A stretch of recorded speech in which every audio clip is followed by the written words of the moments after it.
राज्यातील मतदारांच्या विशेष सखोल पडताळणी प्रक्रियेची मुदत सोमवारी संपली असून 24 ऑगस्टला प्रारूप मतदार यादी प्रसिद्ध होणार आहे। नाव नसल्यास मतदारांना 24 ऑगस्ट ते 23 सप्टेंबर पर्यंत दावे व हरकती दाखल करता येतील। नाशिकमध्ये 15 वर्षे लिव्ह इन रिलेशन मध्ये राहिल्यानंतर नव्या प्रियकराच्या मदतीने आधीच्या जोडीदाराची हत्या करून मृतदेह कसारा घाटात फेकणाऱ्या महिलेसह तिच्या प्रियकराला पोलिसांनी अटक केली आहे। ठाण्यातील गडकरी रंगायतन येथे शासकीय कार्यक्रमादरम्यान वंदे मातरमची वेगळी संगीतबद्ध आवृत्ती वाजवल्याने उपमुख्यमंत्री एकनाथ शिंदे यांनी भर भाषणात संयोजकांना चांगलंच सुनावलंय। भाजप नेत्या पंकजा मुंडे यांनी केज येथील कार्यक्रमात आपल्या निवृत्तीच्या चर्चा फेटाळून लावत आधी 2-4 जणांना रिटायर्ड करायचं आणि मग असे म्हणत राजकीय विरोधकांना ठणकावलंय।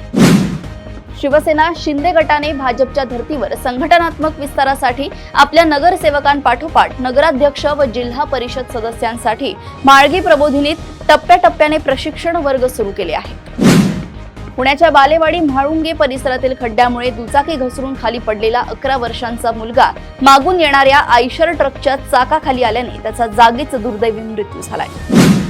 माइंडफुल नक्षलवादी म्हणजे नक्की काय हे पंतप्रधान कार्यालयाने स्पष्ट करावे अशी मागणी करत खासदार सुप्रिया सुळे यांनी महायुती सरकारवर अपयश लपवण्यासाठी भावनिक मुद्दे उपस्थित करत असल्याचा आरोप केलाय। राज्यातील 20 जिल्हा परिषदा आणि 211 पंचायत समित्यांच्या निवडणुका ऑक्टोबरमधील SIR मोहिमेची अंतिम यादी प्रसिद्ध झाल्यानंतरच शक्य असल्याने या निवडणुका 2027च्या सुरुवातीलाच होण्याची शक्यता आहे। नाशिकच्या पालकमंत्रीपदी गिरीश महाजन यांची नियुक्ती जाहीर होताच भाजपने जल्लोष केला, तर शिवसेना ठाकरे गटाचे खासदार संजय राऊत यांनी निर्लज्ज लोक आणि अकलेचा दुष्काळ अशी बोचरी टीका केली आहे।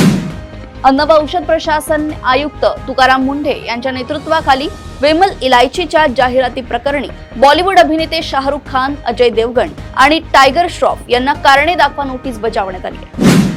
प्रदेशातील अशाच टॉप 10 बातम्या मी ऐश्वर्या आपल्यापर्यंत घेऊन येत राहील। तोपर्यंत बघत रहा देशोन्नती। नमस्कार।